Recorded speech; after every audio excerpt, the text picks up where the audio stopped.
Our first speaker today, and so now we'll get into this luxury stuff. I love luxury. Why is it that women seem to be so smart?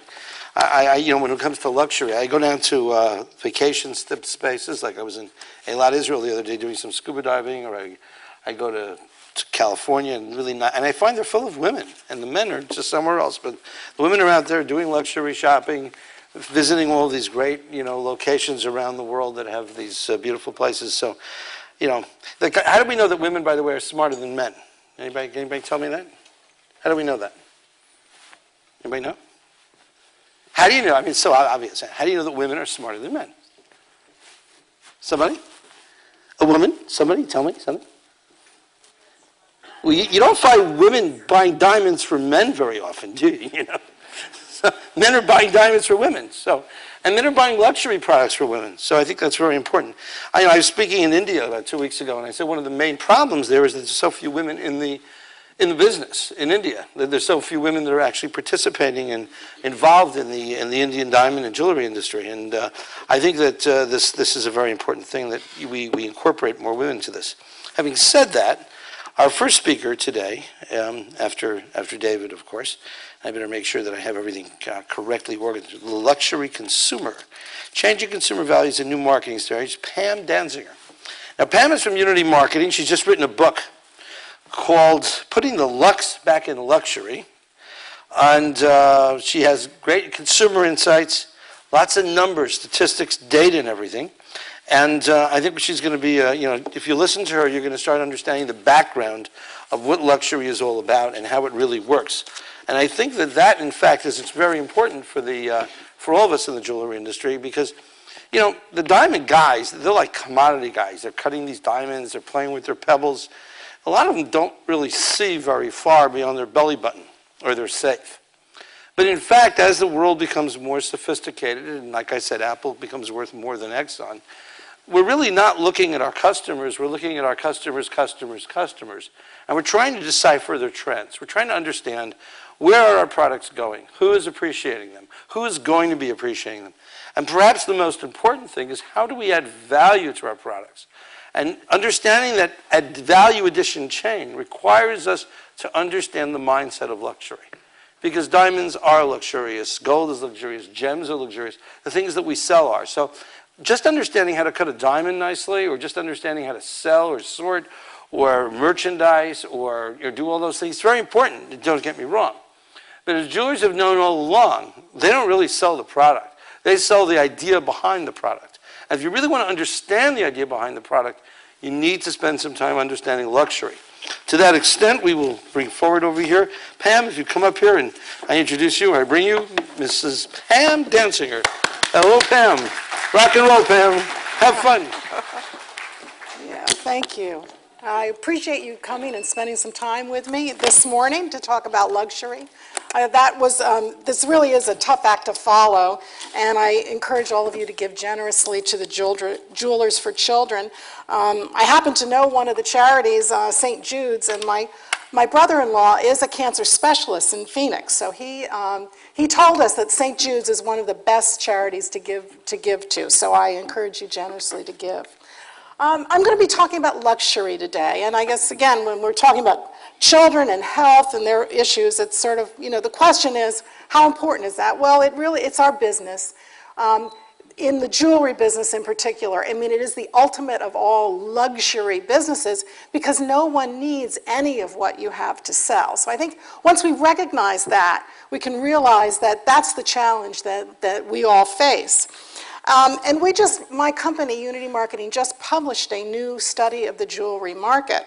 And I can tell you that now in 2010, the jewelry industry, the numbers have actually reached pre-recession levels. So we have, in fact, the jewelry industry has recovered.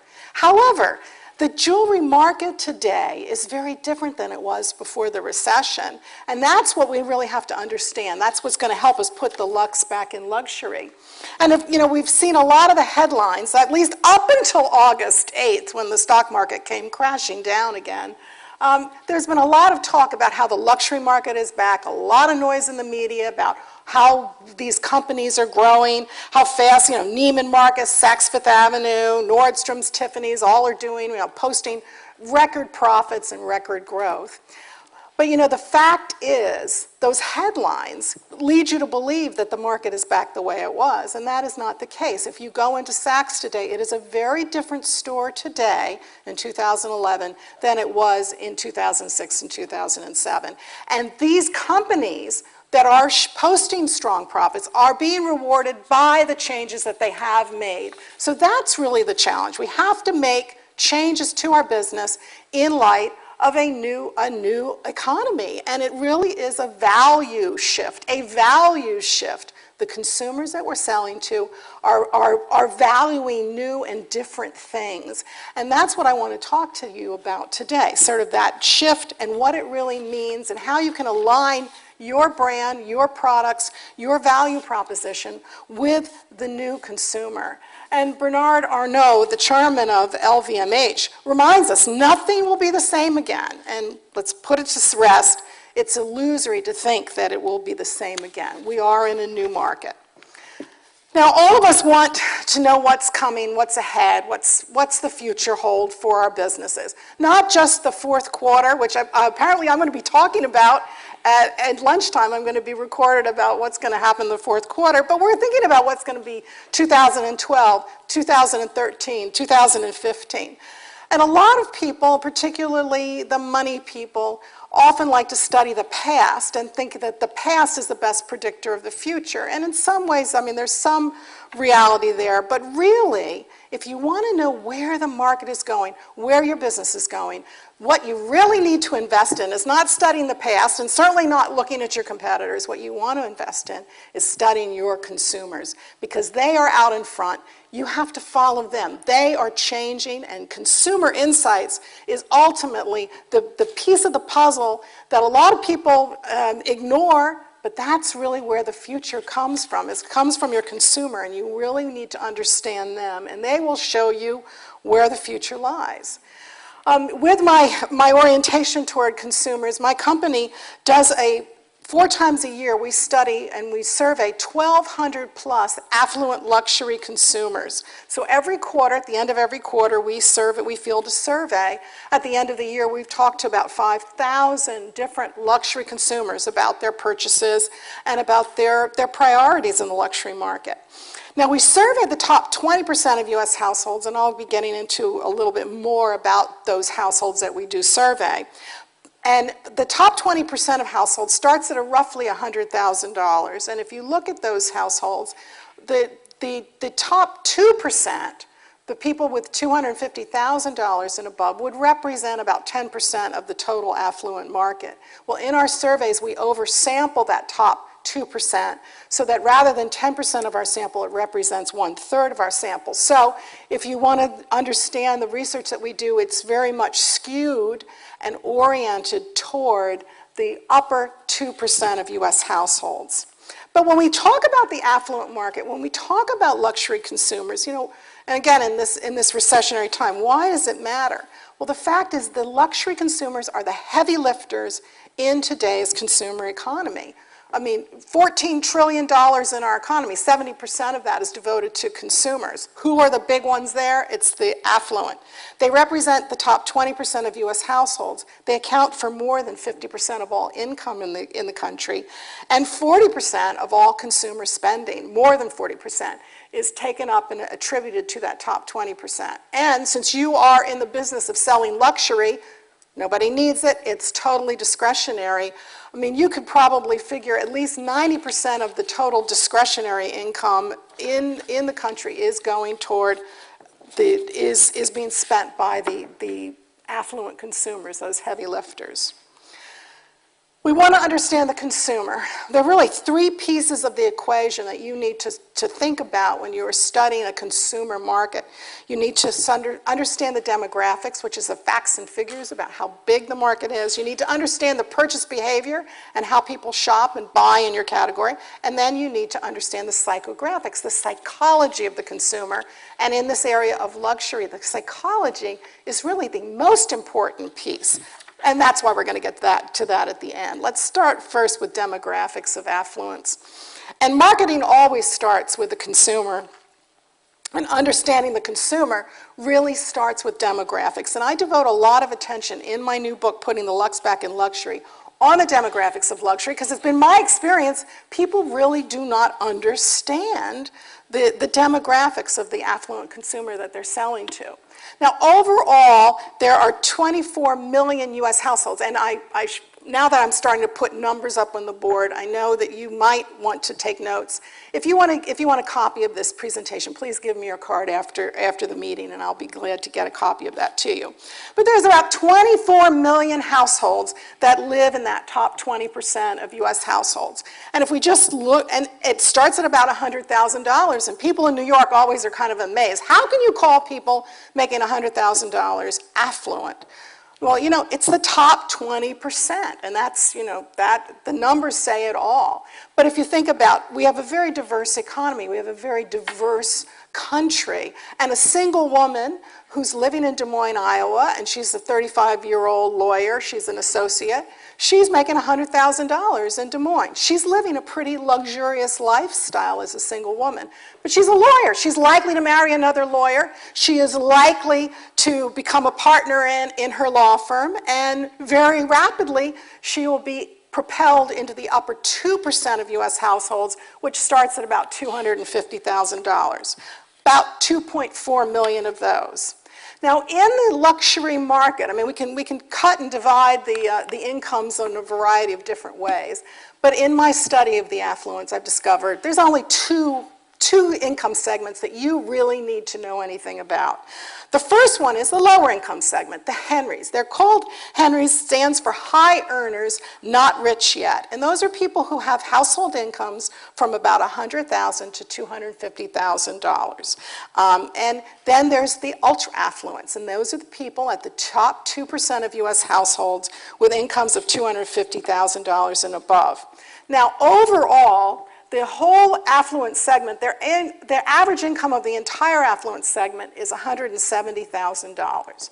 Now, in most parts of the country, that will give you a fairly comfortable lifestyle, but it really doesn't translate into being rich. So it's comfortable, but it doesn't give you a lot of money at $170,000 once you've paid the college tuition, or maybe your college bills, your house, your car, and the variety of things that you need to support your lifestyle. It just doesn't leave you a whole lot of money left over to indulge in luxury like a $16,000 Hermes bag. At the same time, we're looking at these segments and these income segments. It's really important to note that the Henrys, there are 10 Henry households to every one ultra-affluent household. So while the individual spending power of an ultra-affluent household is significantly higher than that of a Henry household, the fact is, as an overall market and your perception of that market, there are a lot more Henrys out there for you to go after. So you really need to think about understanding the different dimensions and the different paying power, spending power of your consumers. Now, given the recession, and I think we've all become very aware of this, the middle class has come out of this recession in a much worse place. I mean, I think the idea of the middle class, I mean, people are saying that there isn't even a middle class anymore in the country. So we're looking at an increasingly poor middle class, which means that all the marketers that sort of grew up selling to middle-class consumers, all those brands that made their business on the middle class and the mass market are now starting to take a new look at these heavy lifters and realizing that's where the future lies. So we have brands like Procter & Gamble, which, it came of age selling Tide and Comet and Swiffer mops. But today, Procter & Gamble is going squarely ahead looking at these heavy lifters and how can we get our piece of the luxury market. And there's the Dolce & Gabbana ad. They're selling, Dolce & Gabbana, they're selling those cosmetics, and they're only selling them in Saks. So Procter & Gamble's is in Saks. This is the new reality. And when you've got to fight against and compete against a Procter & Gamble, I mean, you really have to up your marketing game. Besides the 24 million U.S. households that are affluent, another key demographic characteristic of this population is they're extremely highly educated. Overall, in the U.S. population as a whole, only a third of the U.S. households are headed up by a college-educated head. In the affluent market, it's about two-thirds, about 60%. So what we've got is really smart consumers. The customers that you're selling to really know how to judge value, and they know how to evaluate value, and they are very, very, very smart. And as Clark Howard says, living large in lean times, which I'm informed is on the bestseller list right now, the affluents have learned if they shop carefully, if they really do their due diligence in the process of shopping, they can live one or two rungs higher on the income ladder simply by being smart shoppers. So you are facing a very, very smart, sophisticated audience for your brands and your products. Affluents also are married, and that, again, it's often two lower level incomes that propel them up to affluence. The average income of a one income household is about $66,000. Two earners is over $100,000. So that's often what makes the difference between a middle class versus an affluent household. However, if we look at the population overall and we look at the trends with young people, marriage rates are falling. And this is going to have significant impacts on marketers who are really selling to a married population, which is going to have direct impacts upon the jewelry business, because young people don't need to get married. They're either delaying marriage or delaying marriage indefinitely. And last week there was this big article, I think it came out of Wall Street Journal, I'm not sure exactly where I read it, but that more and more young men, rather than choosing gold for their wedding bands, are now turning to tungsten. And we just had a wedding in our family. Our oldest son just got married this year. He got engaged not with a diamond, but with a ruby. They did buy a band of diamonds and gold for her wedding ring, but my son, he opted for tungsten. That was what was cool for him. So these are going to have some significant implications. And affluence also comes with middle age. The age window of affluence, the prime period when people have their highest average income is from 35 to 54 years old. But those 35 to 54-year-old are not of equal value to you as luxury marketers, because younger affluents, those people that are from 35 to 44 years old, are significantly more inclined to spend. They're in an acquisitive period of their lives. They want more things. People that are in the second half of that window of affluence often have already invested in lots of luxuries in their life and do not have as much need for buying and acquiring luxury goods. So all luxury consumers are not created equal. The younger ones are significantly more important to you, which brings another key and trend of concern, I think, to luxury marketers, is that the number of young people that are going to be reaching affluence is really, the market is going to be dominated by people from 45 to 54 years old until about the year 2020. The number of young people, 35 to 44, is much less because Generation X is a much smaller marketplace. And there's a lot of talk about millennials as being the future of the market, and it's true, but the millennials are going to have to reach affluence. They're going to have to get to about 35, and we got about 10 years left to go. So we're really looking at what I call a luxury drought. It doesn't mean that there's not going to be opportunity. There are going to be significant opportunities in the luxury market. But the fact is, young people are going to be thin on the ground between now and the year 2019, 2020. So it's going to be a much more competitive marketplace, than you probably faced in the recent past. Now, we're going to see growing numbers of young people from 25 to 34 years old. But again, people don't get out of college and start making affluent levels of income. But they're not going to be as affluent. So what does that mean? Well, we're going to have these young people who have a powerful taste for luxury don't have the money yet. And it's really going to give rise to more and more opportunities to sell luxury for less. And that is going to be a significant opportunity for you as we go to the future. So we've talked about demographics. Let's talk a little bit more about the purchase behavior of the luxury consumers. And for this, we're going to go to Unity Marketing's luxury tracking study, our survey that's every quarter, 1,200 plus affluent consumers. This is the average income of all the consumers that we surveyed last year in 2010 was about $310,000. So we again are skewed toward the upper ultra affluent consumers. And one of the most important tools that we gained from our luxury tracking study is a measure that we call the Luxury Consumption Index, which is really a measure of consumer confidence at the affluent level. Now, why is that so important? Well, again, we're talking about discretionary purchases. We're talking about luxury. Nobody needs any luxury. So the way people feel, their feeling of confidence in terms of their financial well-being, their investment portfolio, which, again, sort of went to hell in a handbasket last month, their financial prospects, those factors are significantly more important for discretionary and luxury consumers. So our LCI, it's an index, a luxury consumption index, based on a base index value of 100.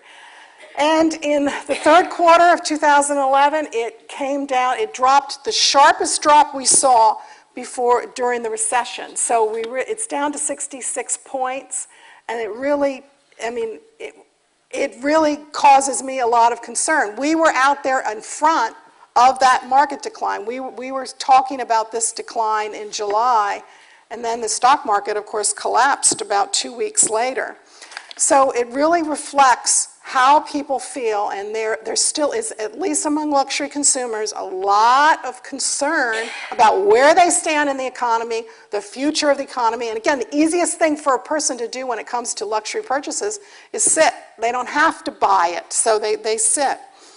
What's really important about this luxury consumption index is that it keys, and it's a forward-looking index that is keyed directly to the changes in the GDP. And the bar chart along the bottom shows you the percentage change in the GDP on a quarterly basis, and it's keyed directly to our index, the luxury consumption index. Overall, this is the quarterly tracking of consumer spending in the luxury market. And again, on our survey, we add up all the spending that they do in 22 different categories of luxury goods and services. And that includes jewelry, of course, and watches. It also includes luxuries for their home, and it includes luxury experiences such as fine dining, travel, and so on. So you can see that it peaked, spending peaked about the second quarter of 2010, and it has been moderating and coming down ever since. Now the yellow chart there is average spending on jewelry on a quarterly basis. And we've had a few spikes in spending, but basically it's been running just a little bit over $5,000, $6,000 on a quarterly basis. So we're not seeing any overwhelming trend toward more spending in the jewelry marketplace. And if we look at who's spending the money, where's the driver in terms of the total dollars that are being spent in jewelry? There's no question. It's driven by the ultra affluents, those people with incomes of $250,000 and above. There's very little change in terms of overall spending among the Henry households. The ultra affluents are the ones that are really spending the dollars and the ones that you want to think about. Now, one of the metrics that we measure is average spend. Those are dollars that people are spending on a quarterly basis. Another metric that we measure, which is totally independent of spending, is purchase incidence. And purchase incidence is the percentage of affluent consumers, luxury consumers, who are making purchases in the category, the particular category, in this case, jewelry. And so we're seeing demand measured by purchase incidence is stronger in 2010 than it was in 2009. It was hovering just under 15% in 2009, so that 15% of the households were making purchases in jewelry. Now it's just under 20%. So we're seeing greater demand, a slightly increased perception and demand. Now what does that mean? Spending is like flat or down. Demand is going stronger. What it means, net is, affluents who are buying jewelry are overall spending less on their jewelry purchases. Now, what's hot and what's not in the jewelry market? Now, this is coming from, we study the luxury consumer. We've also just published an overall market study of the jewelry market, which includes middle-income consumers. So this is drawing from some of the trends that we see in our overall jewelry study. And men's jewelry is increasingly important, and in fact, that was a key driver of growth. And I attribute a lot of that increase in men's jewelry to simply more competitive working environments. So men are kind of upping their game and wanting to wear cufflinks and sort of present a dress for success image. We're also seeing growing demand among Hispanics and Black American households. Now, what's interesting about them is that their average income of Black and Hispanic households is lower than that for white Americans. So, in fact, our luxury tracker doesn't include a lot of their affluent households, but they are spending money. Costume has gained new respect in terms of consumers, and that more and more consumers are opting for costume jewelry. We're also seeing white metals. This is like the story. I guess this has been the story all along. But white metals and alternative metals is growing. And again, I think it's direct relation to the high price of gold. And semi-precious is hot. So we see semi-precious is in demand and growing, and there's also a category of faux that people are increasingly buying. And jewelry shoppers are looking outside traditional jewelry store channels, and if we looked at the distribution of sales, they're down in traditional jewelers and up in so many other alternative categories, such as department stores, fashion boutiques, gift shops, art galleries, online, of course, and discount stores, especially Costco, and television shopping. All of those industries and those markets and those retailers are taking more dollars out of the traditional jewelry channel. And as we mentioned, luxury brands have got to be aware of competition that's coming from either the premium space or the mass space. And I think that's one of the flaws that I see over and over again with the luxury companies that I talk to. Sort of that sense, oh, well, they're not our competition, and that I don't have to worry about Procter & Gamble. They're not my competition. Yes, you do need to worry about them. And it's interesting, just some recent news, Zales is making a move into the luxury territory with their Vera Wang Love line, which makes all the sense in the world. Vera Wang, the queen of weddings, so she's bringing out a line of jewelry. And Zales also just announced a license with Jessica Simpson, specifically targeting the younger, less affluent consumers who want fashion. And in luxury tracking study, where we track various luxury brands as well as the leading chains, what sort of astounded me in the second quarter of 2011, Kay's is ranked the number 3 destination for jewelry after Tiffany and after Bulgari. And if we look at the purchases of Tiffany and Kay's in particular, they're propelled to the top ranks and top tiers of jewelry because of higher spending by Henry's, higher purchases by Henry's. So if there's a prediction for 2011, 2012, where we're going in the future, is really, I think, we've got to be very, very cautious. I mean, there is this threat of a double-dip recession. It seems more and more like Washington is saying we're over this recession, but people in the heartland, the consumers out there are saying, I don't feel it yet. I'm very uncertain.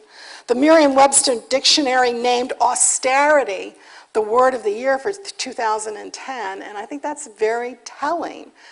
People and consumers are very, very concerned, and we have to, as marketers, we got to keep upping our game. We've got to keep working harder. It is not time, as Martin stressed, it's not time to sit back and wait. We've got to keep working harder and harder as marketers and up our game to get our share. Just a little bit of, again, we've got you covered. We do study the luxury market. In general, we have a luxury study of the luxury market overall. We also have our tracking study, which you could participate in to get updates on a quarterly basis. And then we have our overall study of the jewelry market that is available as well. So finally, let's talk about the psychology of the luxury consumers, which again is where I think the most important and most powerful information comes from. It's why people buy. And with luxury, that's the key idea. Now, everybody walks around with sort of an image, an impression of what the luxury consumer looks like. And I think it oftentimes is they're thinking of excluents. And those excluents are people who live luxury large. But really, they only are 1/5 of the overall personalities that are characteristic of the luxury market. There's the excluents are the ones that really want luxury. The other 4 personalities, I send you to my book to read about those, because what you're seeing, and probably the customers that you're seeing in your stores and that you're really talking to, are that 1/5, the ultra-affluent, the excluent consumers who are most highly indulgent in their luxury lifestyle. They buy more frequently, they spend much more frequently, and of course, they have higher incomes. So selling to those excluents is all about selling to that VIP perception. It is about folding the patterns, folding the fabric, making sure that you are delivering a luxury experience to them, that all points of contact with that customer, that excluent, are really luxurious and that you're treating them properly. So they're the ones that are going to spend freely on luxury, and they're the best of the best shoppers, and they will not accept compromises. So they're the best of the best, 20%. This is another question that we ask of our 1,200 plus luxury consumers that we survey. It's about what your approach to luxury is. Are you most often likely to buy the good, the better, or the best, or you just don't care? And the largest percentage of luxury consumers say that they're most often going to buy the better. Majority of the purchases I buy are better than average, but I save the best for rare occasions. So that's who, that's the target. That's the mass. The luxury masses are going for better products. So when you think about your product line, when you think about the range of products that you are selling, I really encourage everyone to think about having a good, a better, and a best line. Because that's really, if you've got that better, that is where you're going to make most of your money, and that's where most of the profits are going to be. Like Zales is doing, they're going into better and best.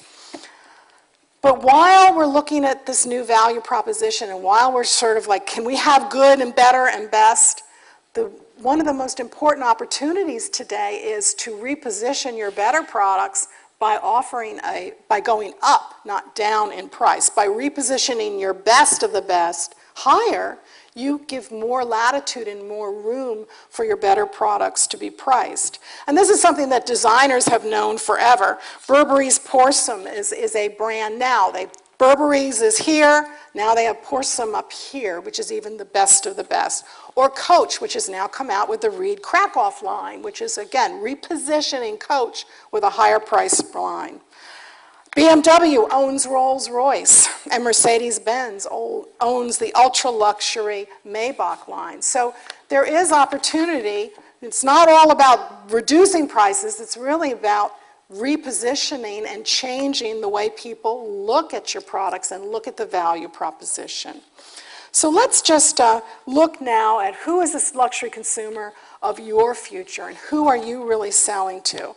And I think, again, it's really important to recognize that for luxury consumers, Happiness isn't about the stuff that they have. Happiness is about their experience, which is why the story about Tiffany's and the experience of shopping at Tiffany's, the experience of the packaging of the product in the box, that's an experience, and that's what they're really paying for. It's not about that thing, it's about the experience. So the opportunity for you is to turn your products, turn the things you're selling into an experience, transforming those products into experiences for your customer. And that's what you're selling. You're selling that experience. This is a quote from Victor Fernandez, who has a Natura cosmetic line out of Brazil. And I think he starts with the experiences for the consumer, and then he creates products around that. And I think that's a very important way that you can think about, not just about building beautiful things, but it's about building beautiful things that are going to really turn somebody on. We do not innovate around products, but around a flow of well-being experiences. And from that, they launch 100 new products a year. As we look to the future, and there's a lot of talk about social media, there's a lot of talk about how we can create social media and use it effectively. Well, it's all about buzz, and it's building buzz around your brand values. And you've got to think buzz, what's buzzworthy for the consumer? And I think too often our marketing messages are all about us, about our brand and what we have to sell.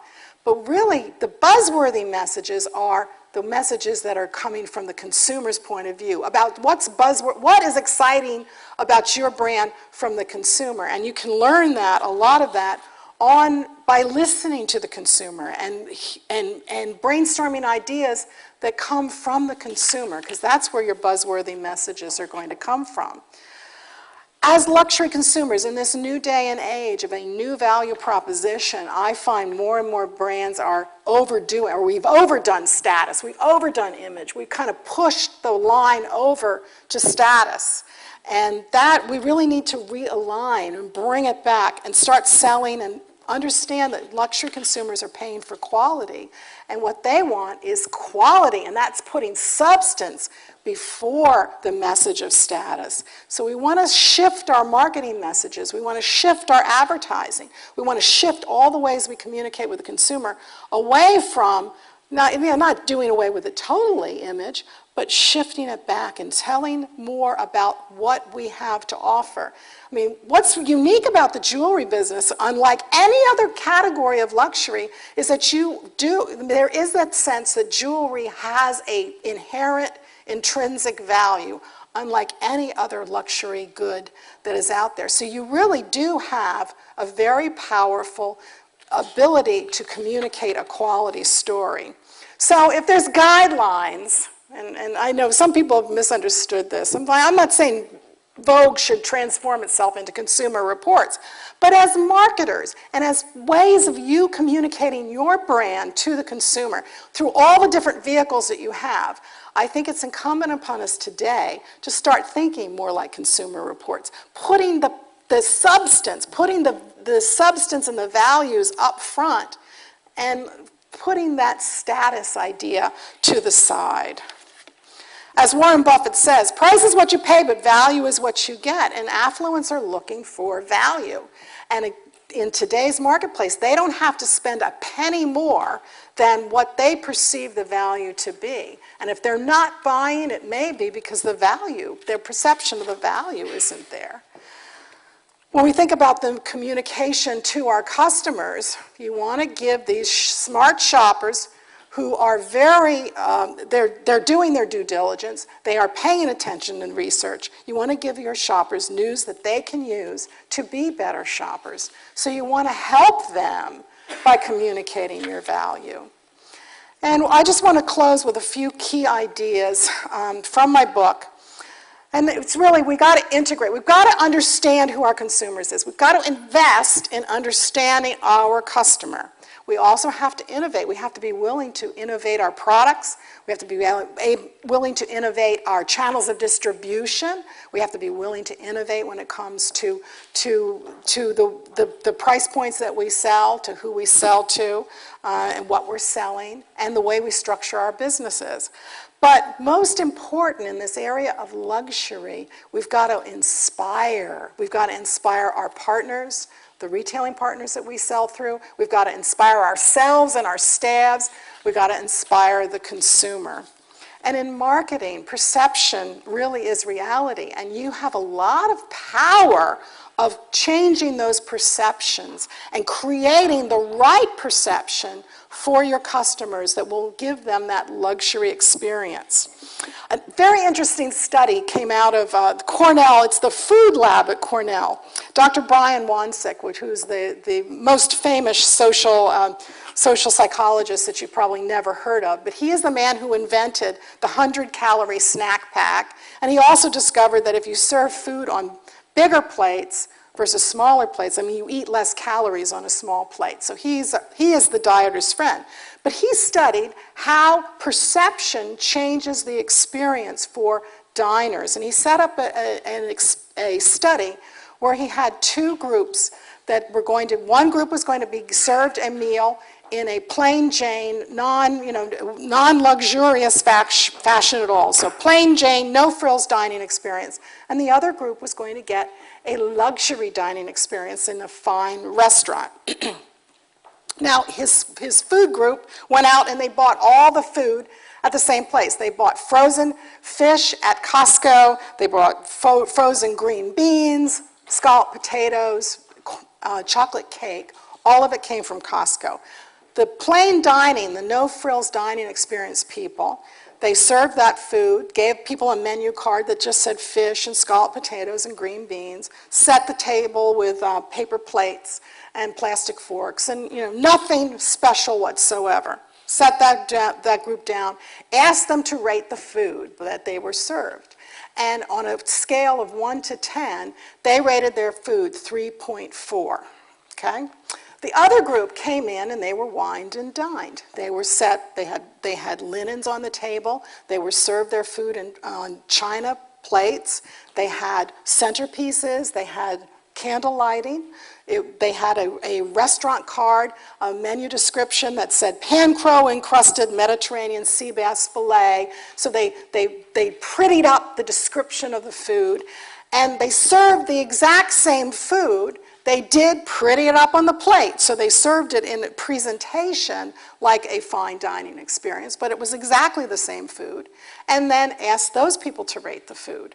And they rated it 8 on a 1 to 10 scale. So from 3.4 to 8, and the only thing that was changed was the experience, was how the consumer perceived it. So that's the power you have of creating these experiences and these perceptions that can change the entire value proposition just by putting it in the box the right way and making a deal. So it's all about this new perception of value. Which brings us to branding, because branding is the investment that you make in terms of your products and your company and delivering that value to your consumer. And as marketers, we have to control the tangibles. Yes, we've got to control the place and the price and the product and the promotion. But in luxury, it's the intangibles that are so much more important to you. And that's all about the perception of your brand and the way that your retailers sell your products and romance the customer. So it's not just the actual product, the tangibles, it's also about those intangibles. And that's what branding is all about. And when we're talking about computers, we're talking about the iPad, we're talking about social media, we're talking about all this technology. But in terms of luxury, what's really important is people. People make things memorable. People are the excitement. So your salespeople really need to be trained. Your salespeople need to learn how to inspire that customer, and it's all about delivering on that, on those luxury experiences. And I recently had an experience in a jewelry store. I broke the post off of an earring, so I took it to a local jeweler to have it repaired. Now, I didn't go in all dressed up or anything, but I don't walk around town looking like a schlub either. But, I walked in the door. I gave my jewelry to be repaired. The salesperson didn't do one iota to sell me on that store, didn't introduce me to the store, didn't do anything. They got my name and they got my phone number, but guess what? They didn't get my email address. It was like I gave them this wonderful opportunity to tell me about their store, to tell me about the products they have, to sell me on coming back, because I had a need. And I had a perfectly satisfactory customer experience. They fixed my earring. But they didn't do anything to create a relationship with me, to make me to present the brand. I mean, terrible, terrible oversight on their part. And I mean, I can't see how they could possibly be open in another year, because they just missed this tremendous opportunity of me walking in the door. And that's the way we have to think about our customers. And branding also, I mean, the real challenge is we have to put a whole lot into our luxury brands, but the real essence of a luxury brand is keeping it simple. Sharing a vocabulary, keeping it simple, communicating it in simple, clear terms to our customers. So my book, Putting the Lux Back in Luxury, talks a lot about luxury brands. I also have a colleague, Andrea Severson, who wrote a book called Brand About, and there's lots and lots of books out there on branding, but this I think is one of the best because it really takes branding and puts it into action for you. So my publisher is offering a special package for our two books together, and I highly recommend hers because it really is, it's straight and simple, straightforward. It isn't about luxury, but it's about branding, and I think it really is a good tool if you want to think more about how can we create those branding experiences in our business. And finally, on the future, this is from David Lusser, the executive director of De Beers. Luxury has long been associated with superior quality, design, and craftsmanship. But the tide is turning, and a new breed of consumers who are seeking style with substance. So these new consumers desire something more meaningful than just an expensive piece. They want brands to live and breathe their values through the way they do business. Our future is entwined with our ability to ride these new waves of change. And with that, I will open it up to questions.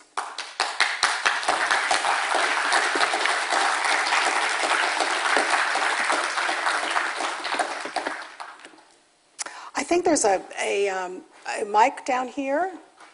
Yeah, please, best if you will just come up here and ask. And this is an unbelievable opportunity for people to ask questions and really get into this with a little greater depth. So I want to encourage everybody, please, please, please, don't be shy, don't be afraid to ask questions. You can come up here. Is someone passing a mic around as well for those people that are not in front of me here? Sherry? Okay, we're going to get some mics. Hey, let's be cool. Let's relax. Let's chill out today. Don't have to be so formal, okay? People come up here. Come on up here. Come on.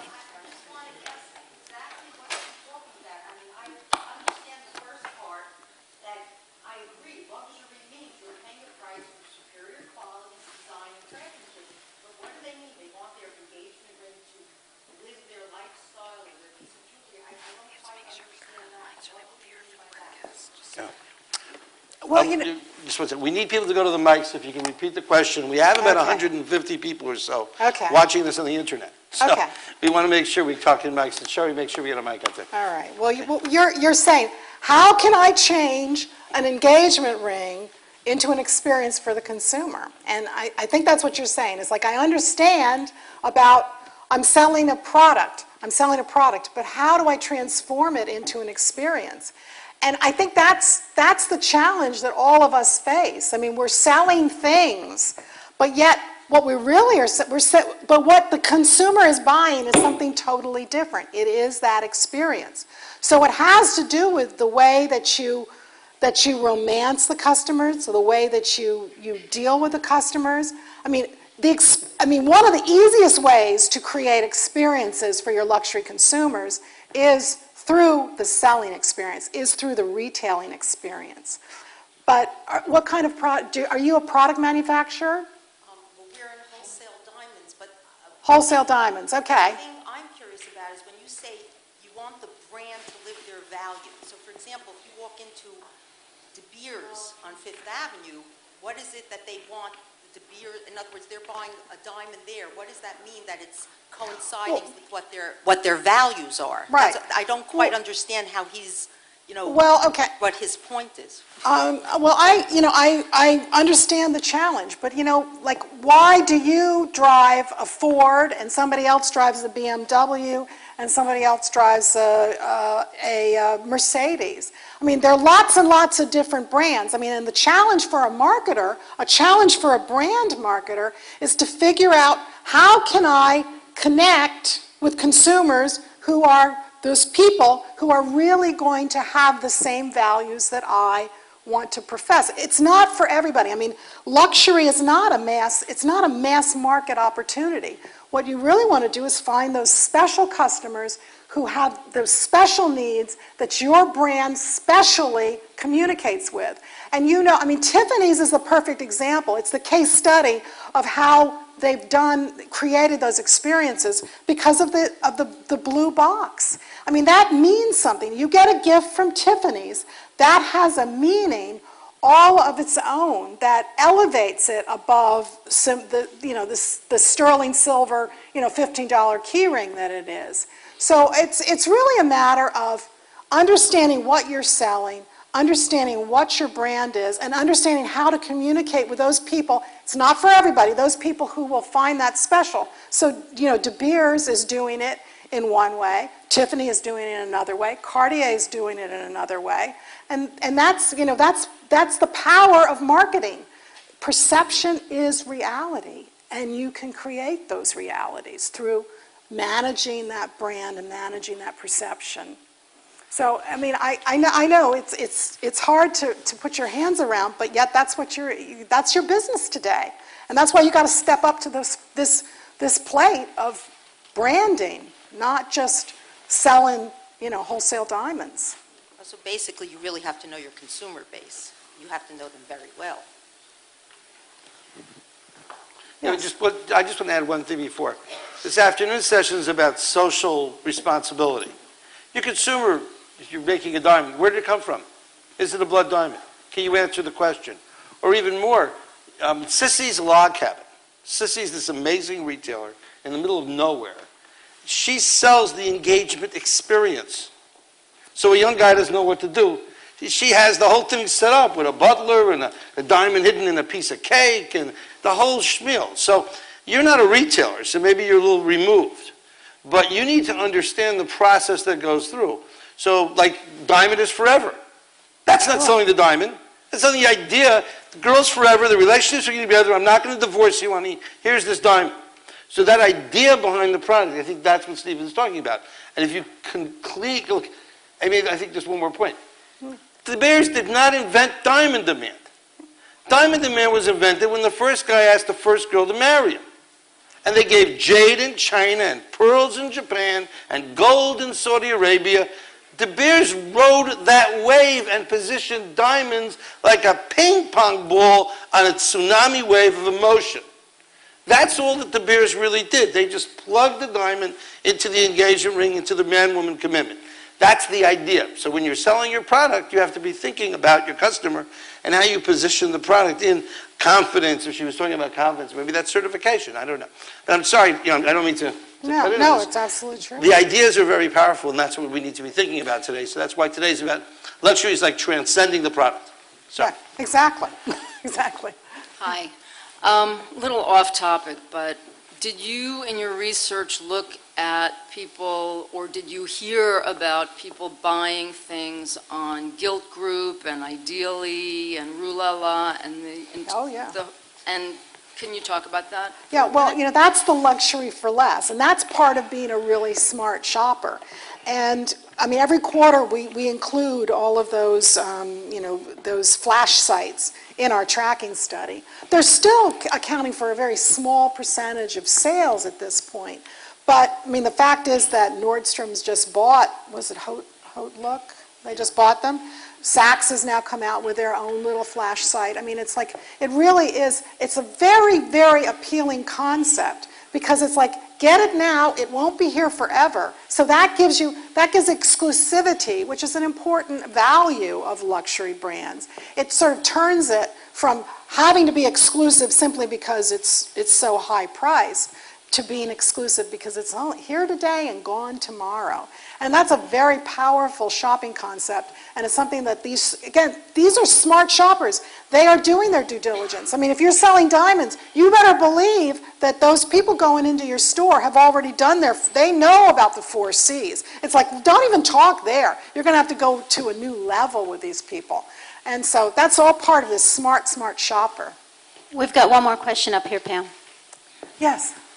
And then I've got one here.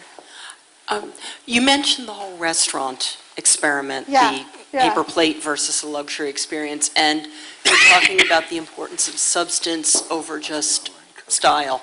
How do you relate those two? Because obviously style does matter, and if it were just about the substance, wouldn't the paper plate group have rated the food equally, if not equally as good, at least close? Because they really weren't rating the food so much, were they? Well, no, I mean, I think that's just, I show that I use that example of the 3.4 versus 8 to show how much power we have as marketers in terms of establishing that perception. And I feel that too often we leave it up to chance. Too often we don't do the work that we really need to do to inspire the salespeople, to inspire our partners, to inspire ourselves. So I think it's really, we have a lot of power as marketers, and that's why I use that example, and I think it's a very powerful one. Because perception is reality, in the mind of the consumer. So understand their perception. You may have the greatest diamond, it might be the most perfect diamond, but if someone doesn't perceive it that way, they're not going to pay for it. So it really is a matter of understanding how much power you have as a marketer and paying attention and focusing on what the consumer wants, not what you want to sell them. It's what the customer wants to buy, not what it is that you have to sell them. So again, it's part of that transformation, transforming the product you sell into that experience, that value that they're buying, not what you're necessarily selling. Yes. I just wanted to reiterate what the De Beers Group is saying here is that the consumer is seeking style with substance.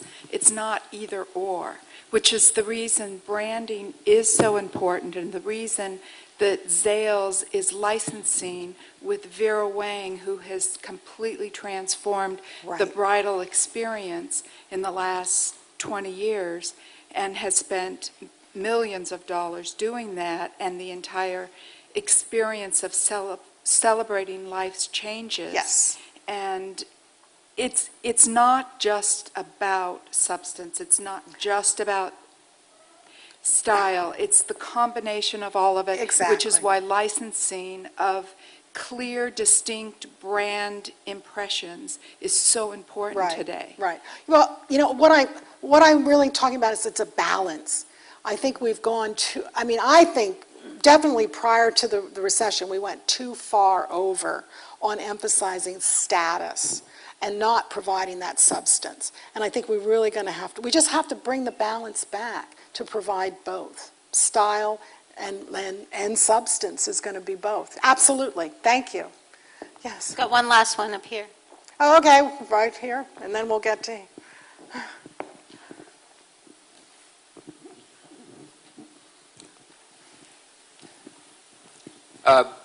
Better and best, are there any indications yet as to what will not sell through the net?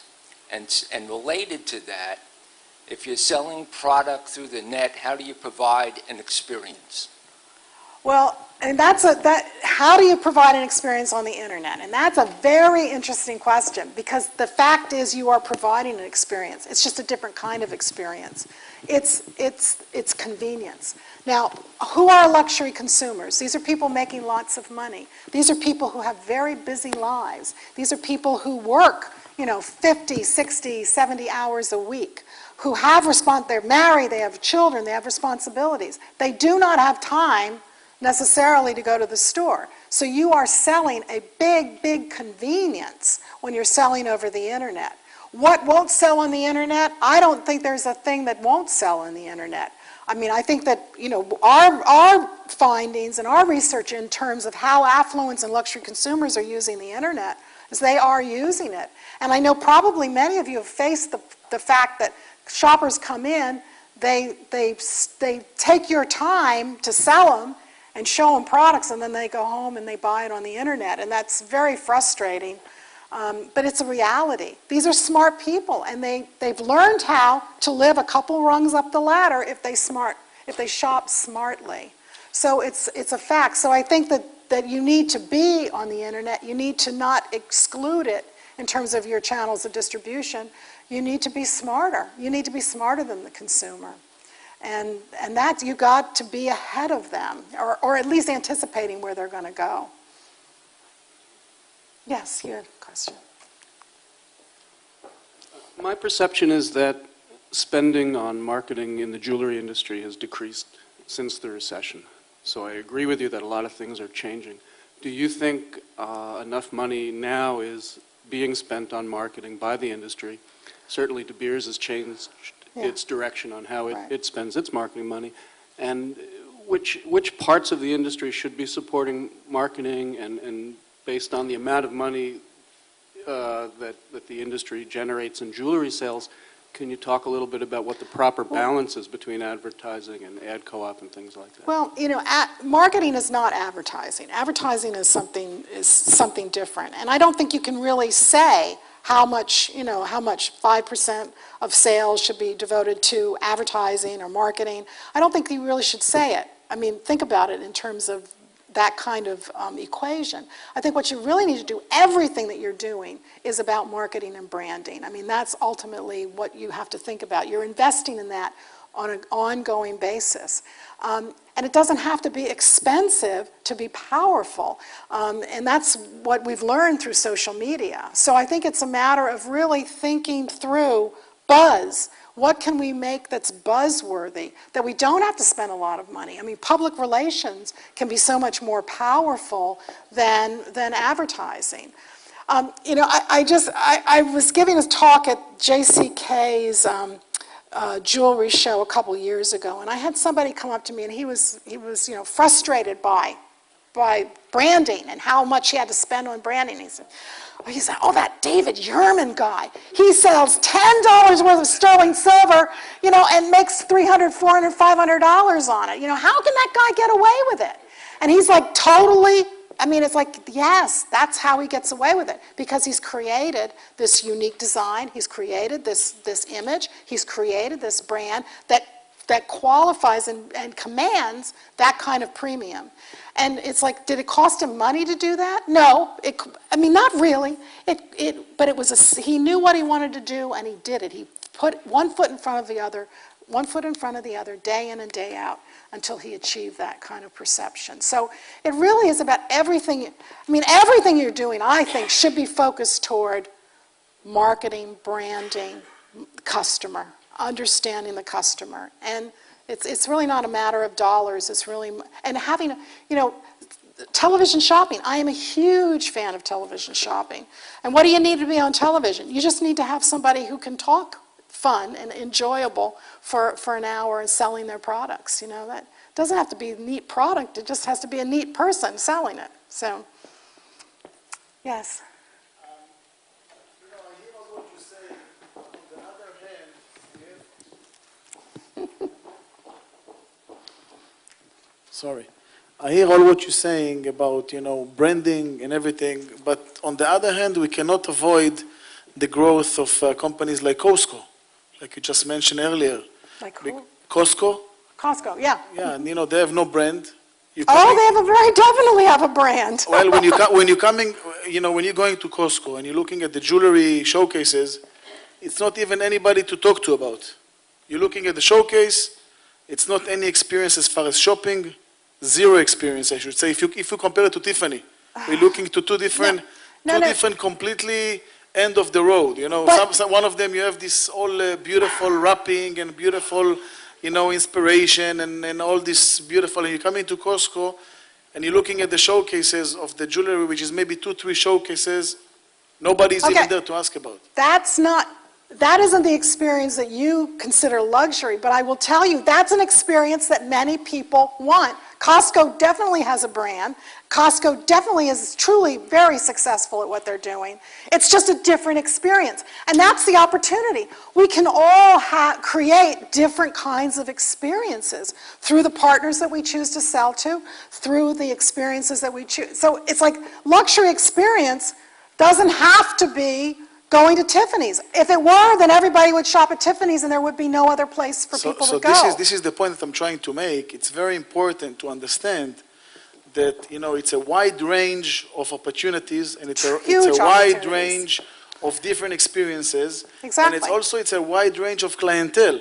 So not Exactly. everybody is a customer for Tiffany or Louis Vuitton and all those type of stores. Exactly. And, we need to choose as far as stores or dealers or whatever we deal with, the right things for us. Exactly. So, thank you. This is great. Pam, just amazing. This has really been a really good presentation, and Pam's going to be around.